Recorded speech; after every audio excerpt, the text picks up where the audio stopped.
Settingnya mana ini?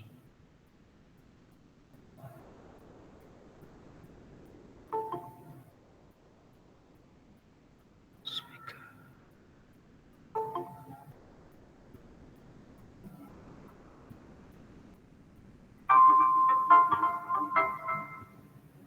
Tes. Oke, mari kita awali dulu pertemuan hari ini dengan membaca basmalah semuanya. 1, 2, 3. Bismillahirrahmanirrahim. Bismillahirrahmanirrahim. Bismillahirrahmanirrahim. Oke.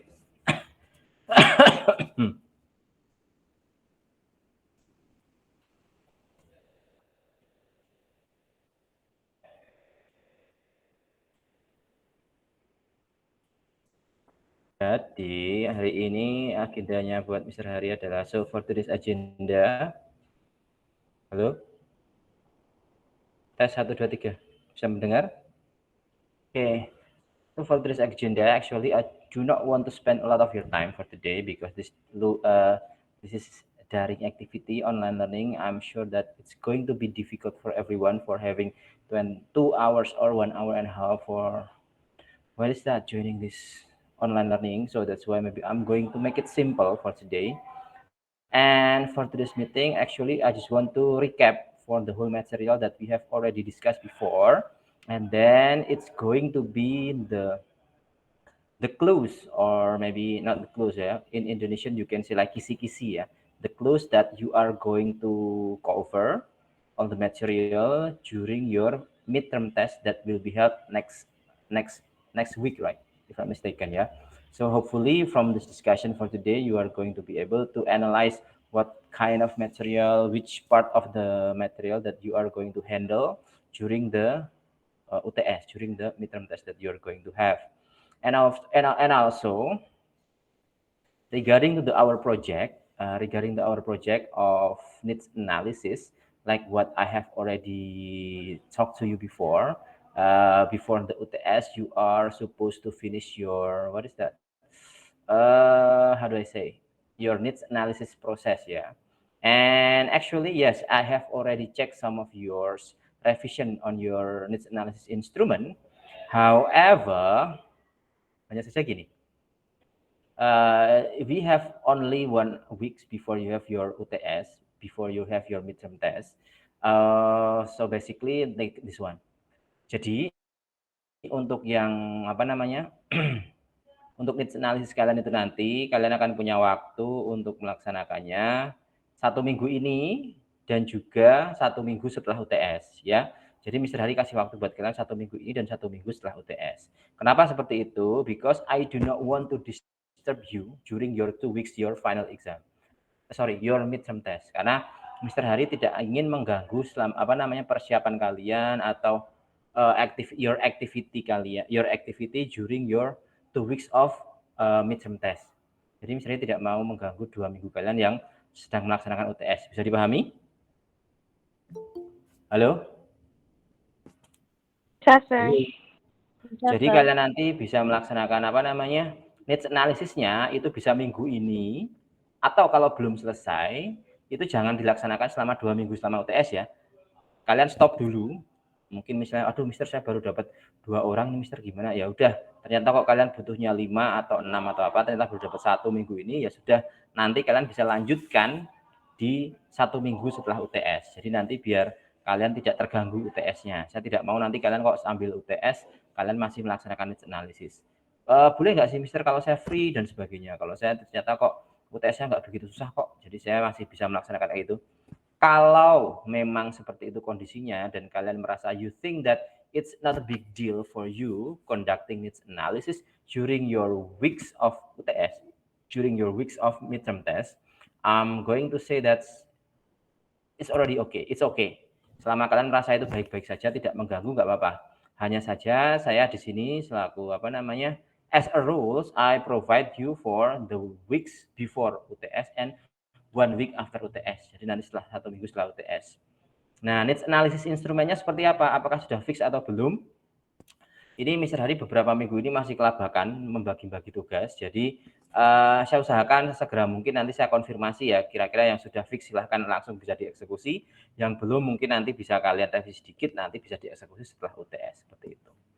Terus selanjutnya, for today, I'm also going to present you the method that you are going to cover for the midterm test. I'm not going to say that it is bocoran, but it's going to be the clues for you. I'm not going to talk a lot about it. I'm just going to say, or I'm going just to mention some points, or maybe some specific points that going to be covered on the question in the midterm test. Jadi meskipun secara penilaian seperti yang Mr. Hari sampaikan dulu ya, untuk kelas Mr. Hari itu memang UTS dan UAS itu nilainya tidak lebih besar dari proyek kita. Jadi untuk kelasnya ISP Mr. Hari di sini memang nilai yang paling saya utamakan adalah proyek kalian, yang mana needs analysis sama nanti di tengah semester selanjutnya yaitu penyusunan draft atau modul ISP sesuai dengan target student sekalian. Hanya saja meskipun seperti itu, kalian juga harus you cannot forget that this UTS and also the next final exam is needed to be done. Jadi harus dilakukan juga ya, meskipun nilainya tidak sebegitu besar. Seperti itu ya. Dan materi yang akan Mr. Hari sampaikan di sini tentang the material that we are going to cover for your final exam like this one. I'm going to share you my screen here. Sudah kelihatan belum? Belum, Pak. Ini nanti yang terlambat, ini ya resiko ya. Nanti biar tanya ke kalian atau apa. Saya nggak usah nunggu lah, kalau nunggu nanti tambah lama ya. Oke.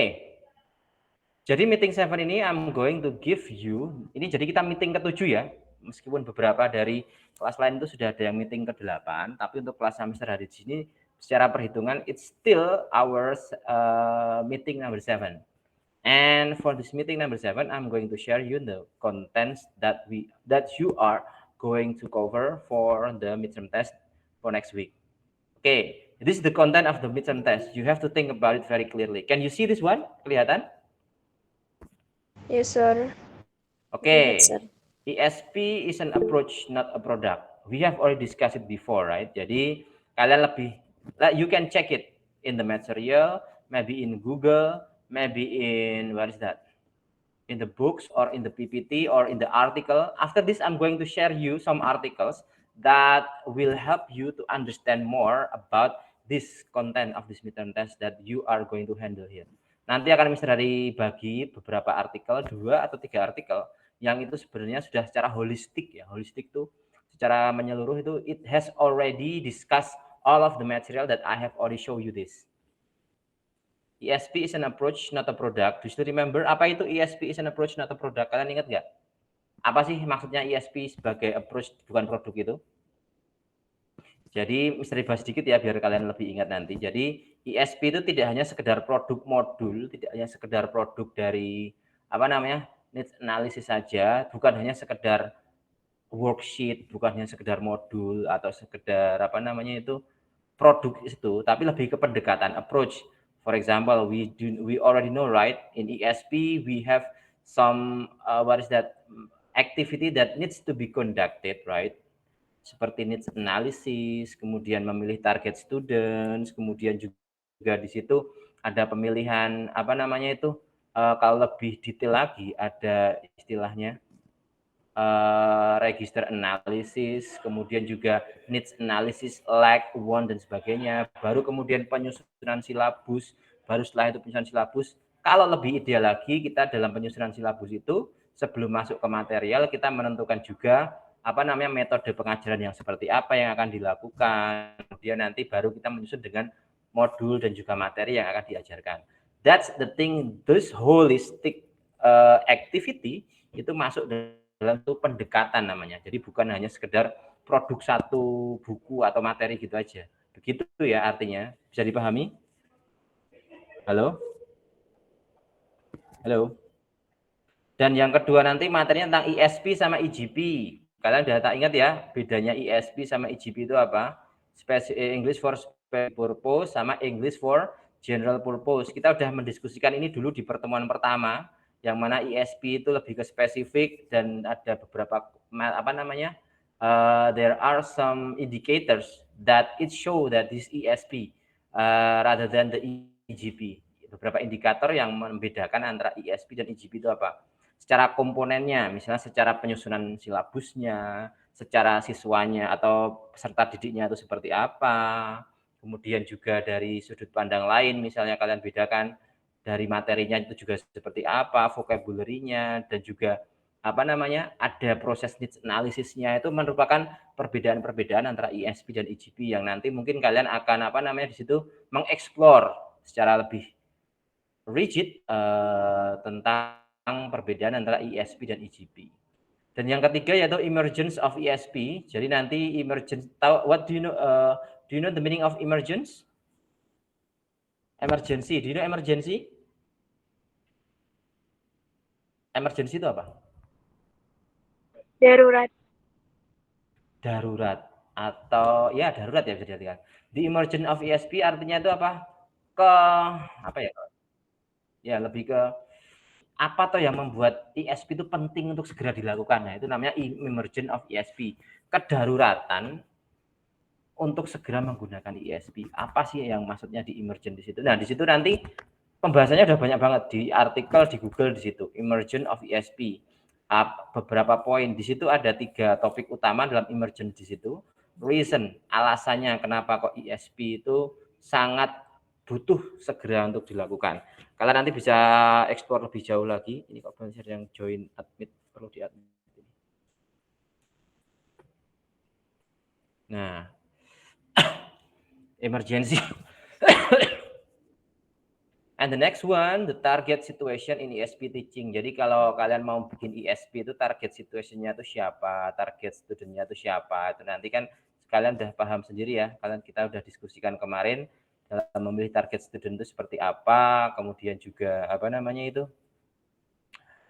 urgensinya memilih ini kenapa kok penting kelompok peserta didik ini atau target student ini tuh penting untuk diberikan ESP. Kenapa? Itu nanti akan menjadi suatu konteks yang bisa kalian pelajari lebih dalam untuk mempersiapkan midterm kalian. Selanjutnya yaitu development of ESP. Jadi di situ nanti akan ada dua pandangan di sini ya.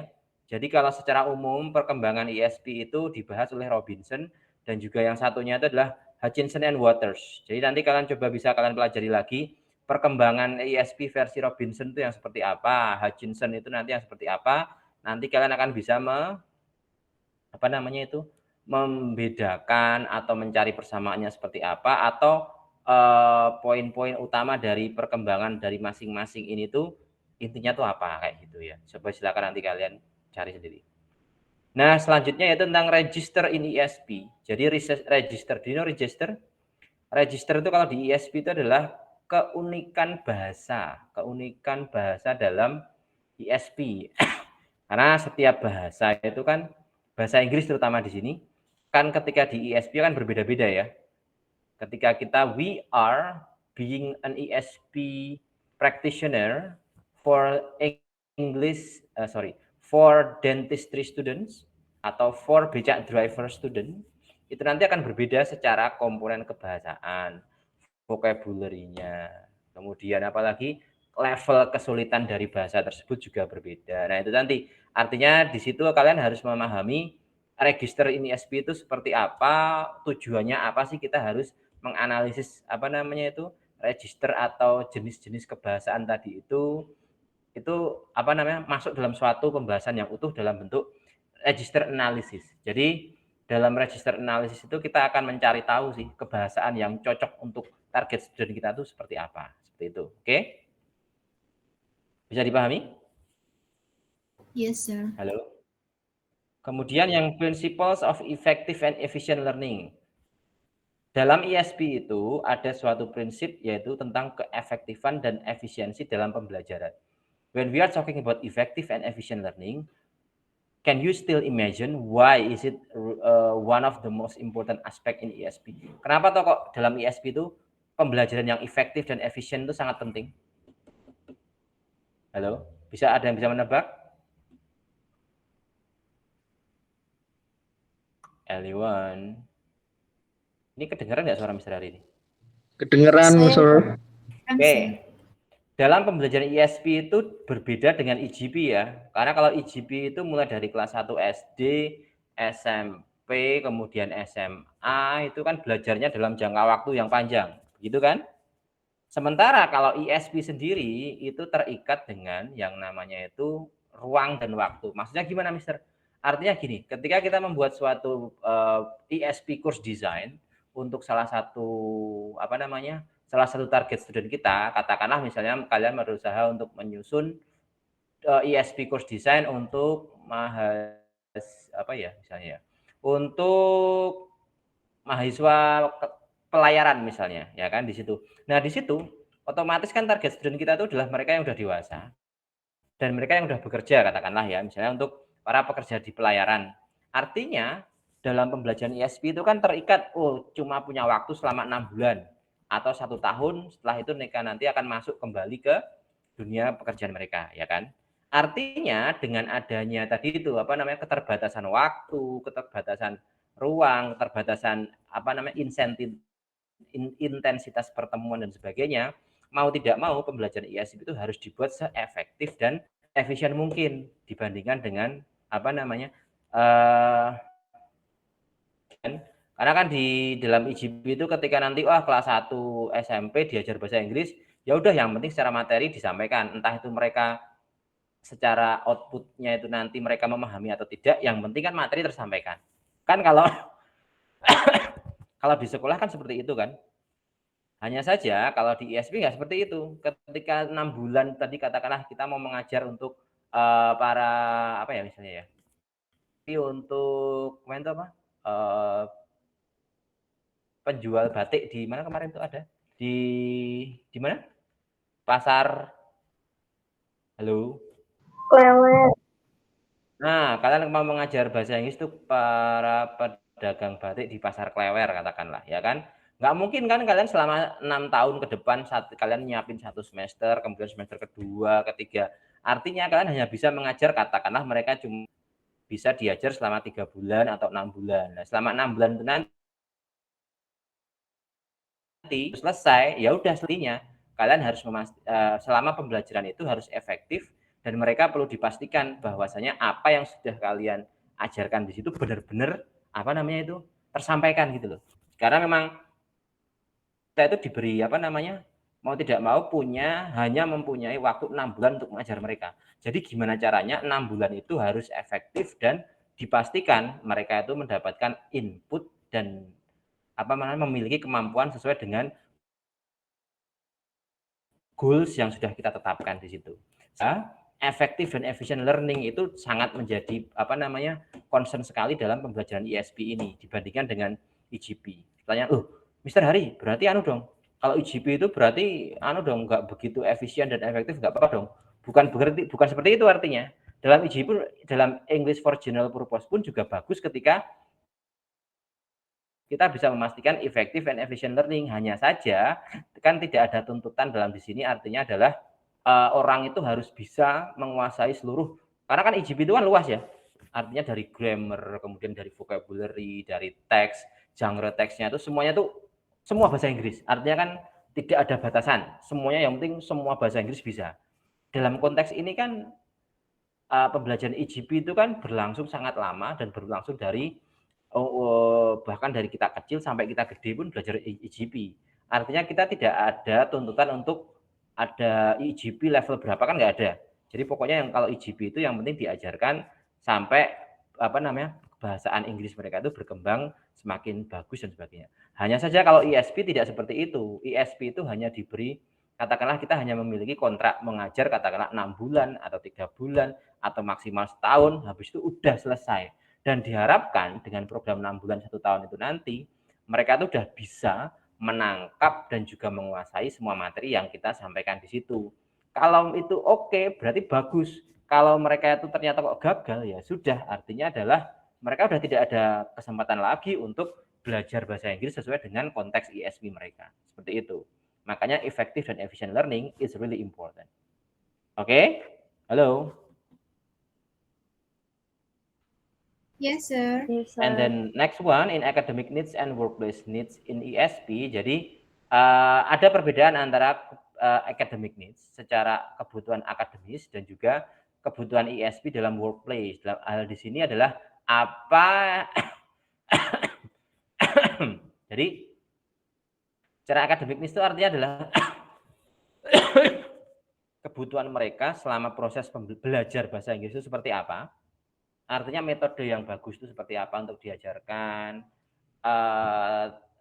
materi-materi yang diajarkan di kelas itu seperti apa, dan sementara untuk workplace ini itu adalah secara konten, materi-materi yang nanti akan bermanfaat ketika mereka nanti adalah ketika mereka gunakan di tempat kerja mereka. Jadi di sini kan ada beberapa needs analysis ya, ada needs, lack, and wants. Nah di situ dari needs, lack, and wants itu pun ada secara spesifik dibedakan lagi antara academic needs dan workplace needs, kebutuhan di tempat mereka kerja, ESP yang dibutuhkan seperti apa toh, bahasa yang digunakan itu seperti apa toh. Sementara kalau academic needs itu adalah proses belajar ESP. Ketika mereka diajari bahasa Inggris itu harus seperti apa?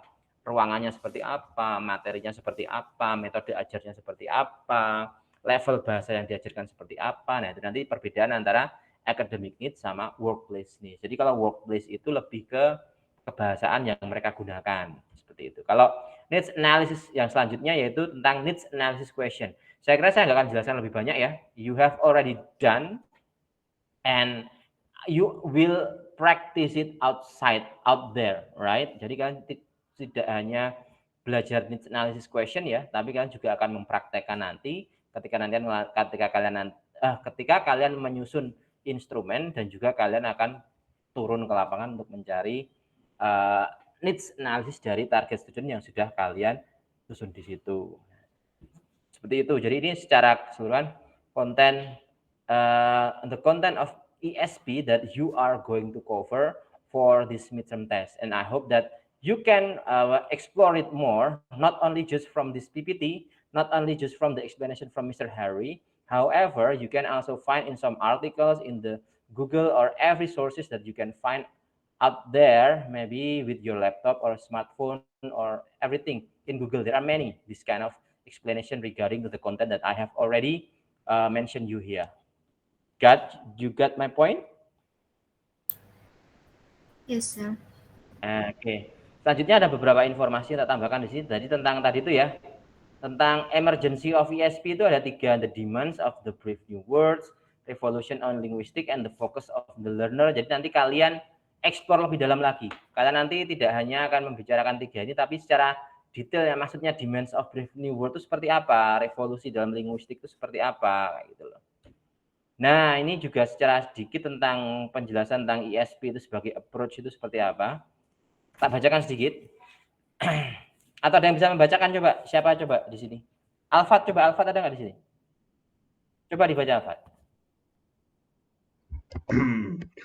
ESP must be seen as an approach, not as a product. ESP is not particularly kind of language or methodology, nor does it consist of a particular type of teaching material. Understood properly, it is an approach to language learning, which is based on learner need. The foundation of all ESP is a simple question. Why does this learner need to learn a foreign language? From this question will flow a whole host of further questions, some of which will relate to the learners themselves, some of the nature of the language the learners will need to operate, some to the given learning context. Run this whole analysis derives from an initial identified need on the part of the learner to learn a language. ESP then is an approach to language teaching in which all decisions as to content and method are based on the learner's reason for learning. Oke, maksudnya apa ini secara keseluruhan keterangan ini? Jadi menurut saya itu ESP itu bukanlah pertama-tama ya yang seperti sudah disebutkan tadi bahwa itu bukanlah sebuah approach tapi itu adalah sebuah produk. Bukanlah sebuah produk tapi adalah sebuah approach. Itu bukanlah consist of type teaching material. Itu sebenarnya itu itu lebih ke based on the learner's need. Itu Ya. memiliki banyak aspek di mana kenapa seorang learner itu memerlukan perlu mempelajari foreign language. Habis itu itu akan itu bisa branching lagi, sir. Itu bisa branching lagi, bisa bisa learnernya itu bisa mencari tahu lebih dari dirinya mereka sendiri tentang how will this relate to themselves, how will this going to benefit them, how does the language operate, dan apabila ini semua sudah as a whole is already analyzed, itu bisa mendapatkan sebuah understanding di mana itu functional, di mana itu bisa berguna for the learner. Oke. Oke, jadi bisa dikatakan seperti itu ya. Artinya adalah tidak hanya sekedar produk materi saja, tapi jauh lebih dari itu ya artinya ya. Pendekatan. Jadi pendekatan di sini artinya adalah kita harus melakukan analisis, memahami siswa kita, memahami kebutuhan mereka, memahami kebahasaan mereka, kekurangan mereka itu apa toh, maunya mereka itu apa toh. Nah, artinya kan di situ tidak hanya asal kita itu menyediakan materi yang cocok untuk tukang becak, kita nyari vocabulary tentang becak driver dan sebagainya, tapi juga itu tadi kita harus menganalisis itu berdasarkan dari secara scientifically kita melakukan needs analysis, kebutuhan mereka itu seperti apa. Jadi itu yang disebut dengan pendekatan, artinya kita melakukan persiapan dari pemahaman konteks kebutuhan mereka, kemudian penyusunan silabus, kemudian menentukan metode, jadi secara keseluruhan lebih luas. Nah, selanjutnya register, seperti yang saya sampaikan tadi, ini cuma tambahan saja. To a variety of language distinguished according to use ya. Coba ada yang bisa membantu baca saya? Siapa ini? Wah, baru ada yang join.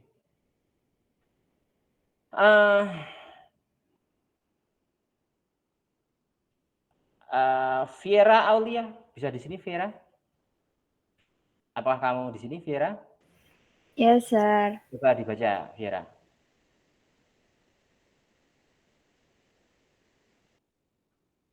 Loh, kok menghilang? Viera? Yes, sir. Bentar ini kok. Udah. Register in ESP. Register refers to a variety of language distinguished according to use. Holiday. This concept. Yeah.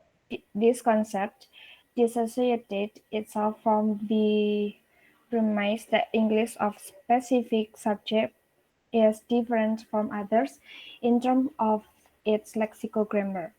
An ESP course design was primarily aimed at developing a syllabus that would prioritize only those language forms that students would use in their domain. ESP developed in two stages. The first stage. The first target language. Hello? Sorry, sir. The first target language at the sentence level, while the second focused on the level above the sentence discourse, or rhetorical analysis. Thus, the main focus of register analysis is on how sentences were combined in discourse to produce meaning. Produce, produk itu PRODUCT itu. To produce meaning. Produce ya, untuk memproduksi arti. Kalian maksudnya apa ini coba? Register itu apa artinya? Register itu artinya keberagaman dalam bahasa yang digunakan ya. Makanya seperti yang saya sampaikan tadi ya, mesti disampaikan tadi bahwasanya dalam ESP itu bahasa Inggris yang diajarkan itu sangat beragam, terutama dari jenis target student kita ya kan. Yang untuk dari jenis target student misalnya untuk jurusan dokter gigi sama jurusan arsitektur jelas berbeda sekali kan, secara vocabulary-nya, secara keywords yang digunakan, jadi kata-kata kunci yang digunakan, kemudian juga dari secara levelnya. Loh Mister, memang kalau itu ada levelnya kok. Lah misalnya gini, kalau misalnya arsitektur sama dokter gigi mungkin nggak kelihatan ya, artinya mereka sama-sama high level. Tapi misalnya tadi itu ya, dalam bahasa Inggris untuk dokter gigi dibandingkan dengan yang tadi itu penjual batik, otomatis secara level kebahasaan pun harus sangat dibedakan kan, yaitu yang menjadi variety of language distinguish tadi itu ya, perbedaan dalam kebahasaan dari vocabulary-nya, kemudian dari kebahasaannya, kemudian dari level bahasanya, vocabulary-nya, bahkan sampai ke level discourse dan rhetorical analysis. Artinya adalah tidak hanya sekedar mengartikan kalimat saja, tapi juga bisa menjadi suatu diskurs atau meaning dari suatu bahasa yang bisa dikatakan meaning secara eksplisit maupun yang implisit di sini. Jadi register di ESP itu artinya seperti itu, keberagaman kebahasaan. Register analysis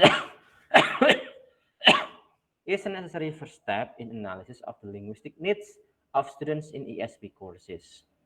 Register analysis can guide teachers in the selection and preparation of materials that should, by their content, validity, motivate students to learn. Register analysis helps ensure appropriateness of the content. Jadi dengan adanya analisis register itu nanti akan bisa membantu ESP practitioner, dalam hal di sini adalah guru atau ya guru bahasa Inggris dalam ESP ya terutama ya, untuk menyiapkan silabus konten yang mana konten-kontennya itu nanti sangat appropriate, cocok dengan peserta didiknya, dari jurusannya, dari background pekerjaan mereka, maupun juga dari level kebahasaan mereka. Jadi register analysis itu juga sangat penting dalam proses ESP di sini. Jadi itu mungkin yang bisa saya sampaikan di sini. Artinya adalah kalian bisa mempersiapkan materi ini tidak akan saklek ya, artinya tidak akan saklek yang akan kalian nanti menjadi materi dalam UTS, hanya saja ini nanti it's going to be majority the material that will be covered is this material that I have already mentioned here. Jadi ini beberapa materi yang jelas nanti akan menjadi topik-topik bahasan utama dalam UTS kalian nanti.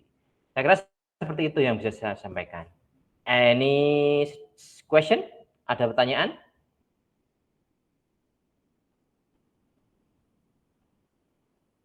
Halo. Ada pertanyaan yang mau disampaikan sebelum kita tutup? Sir, izin bertanya. Apakah itu PPT-nya bakalan di-share di grup? Oh, nanti butuh ya. Nanti coba Mr. share ya. Iya, Sir. Terima kasih. Tadi WhatsApp-nya tadi error ya soalnya tadi. Jadi itu saya mau misalnya konfirmasi itu kok pada tidak tersampaikan pesannya. Iya, Sir. Oh iya, tadi emang siang ini tadi kayaknya sedikit error WhatsApp. Jadi saya tidak bisa menghubungi kalian. Selanjutnya ada lagi yang mau disampaikan terkait needs analysis. Gimana kalian? Ada yang mau disampaikan?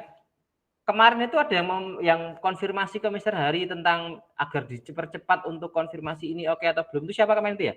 Saya tuh belum sempat ngecek lagi soalnya. Halo? Ada yang WA Mr. Hari kemarin itu. Mr. Hari tolong ini dipastikan sudah oke atau belum. Kalau sudah mau saya eksekusi itu loh. Apakah ada di sini? Siapa kemarin itu saya lupa namanya. Oh, enggak ada. Kalau nggak ada nanti itu ya ditunggu dulu dari konfirmasi Mr. Hari. Nanti Mr. Hari akan sesegera mungkin nanti ya nggak sesegera mungkin ya, maksudnya ya saya usahakan segera agar nanti bisa Mr. Hari konfirmasi kira-kira ini udah oke atau belum untuk kalian bisa eksekusi ke lapangan seperti itu. Seperti itu ya. Halo? Yes, sir. Yes, sir. Karena saya takut beberapa hari ini menjanjikan sesuatu karena dikit-dikit tiba-tiba ketika saya menjanjikan sesuatu ada undangan kegiatan apa lagi, belum mau mulai ngajar, mau janjikan ngajar kapan lagi, tiba-tiba ada undangan kegiatan lagi. Mr. Hari itu besok siang itu udah ada camp 3 hari di hotel untuk persiapan akreditasi yang jurusan S3 di FKIP. Jadi mau nggak mau selama 3 hari ke depan, Rabu, Kamis, Jumat, Mr. Hari harus tidak akan di kantor, tapi akan nanti di hotel untuk menyelesaikan, ya mempersiapkan akreditasi. Setelah itu nanti ada akreditasi internasional prodi, setelah internasional setelah nanti ada kegiatan lain-lain, nanti harapannya nanti saya kalau menjanjikan sesuatu nanti saya takutnya hanya malah tidak bisa menepati, takutnya seperti itu. Jadi mohon maaf ketika Mr. Hari harus memberikan beberapa informasi itu kadang-kadang dadak gitu ya. Bisa dipahami ya? Yes, sir. Oke, jadi kalau tidak ada yang mau ditanyakan atau disampaikan, saya kira itu saja yang bisa saya sampaikan hari ini. Untuk presensi hari ini nanti kita susulkan aja. Nanti akan misteri presensinya setelah nanti kalian UTS. Karena setelah ini nanti kan ini adalah minggu terakhir sebelum kalian nanti UTS. Jadi nanti kalian pastikan. Oh ya, jadwalnya kalian udah dapat semuanya belum? Di STAR udah muncul belum? Belum. Belum. Sudah, Pak. Wah, ini kok ada beda informasi gimana ini? Halo? Ada yang sudah, ada yang belum, Pak. Kok bisa? Kadang kayak error gitu loh, Pak. Startnya. Error? Startnya error? Iya, kadang-kadang tapi nggak selalu, tapi kadang-kadang error nggak bisa dibuka kayak gitu, Pak. Oh, artinya itu terkait dengan itu bisa akses atau enggak? Maksudnya secara setarnya itu. Mas, pertanyaan Mister itu untuk informasi tentang jadwal itu udah masuk setar atau belum gitu loh? Duh, belum. Saya udah dapat, Sir. Di mana di setar? Iya, di STAR udah ada jadwalnya, udah keluar. Oh iya, itu Alfat gimana kok bisa nggak ada? Harusnya sudah, karena minggu ini udah minggu terakhir. Jadi kalian harus memastikan biar nanti nggak bingung jadwalnya. Karena untuk minggu depan jadwal UTS-nya kan luring. Jadi nanti kalian pastikan dulu hari ini itu jadwal apa dan ruangnya seperti apa biar nanti kalian nggak bingung. Karena nanti kalau kalian belum dapat jadwal kok ternyata sampai hari UTS kok belum muncul, itu nanti bermasalah buat kalian. Jadi segera aja ya nanti dicek lagi, semoga nanti sudah tidak ada lagi permasalahan terkait sistem di setar itu nanti. Begitu ya. Halo? Yes, sir. Oke, jadi seperti itu saja saya kira mungkin yang bisa saya sampaikan. Atau ada lagi yang mau ditanyakan? Halo? Nggak ada? Nggak ada, Pak. Oh, nggak ada. Kalau tidak ada, saya kira saya cukupkan ya untuk pertemuan hari ini. Semoga nanti kalian minggu ini silahkan kalian, masih ada kelas lain di beberapa mata kuliah lain ya. Silahkan kalian fokus untuk UTS untuk minggu depan. Semoga nanti hasil UTS nanti semua mata kuliah kalian akan mendapatkan hasil yang maksimal. Allahumma amin. Saya kira itu aja ya. Mari kita cukupkan pertemuan hari ini dengan membaca hamdalah bersama-sama.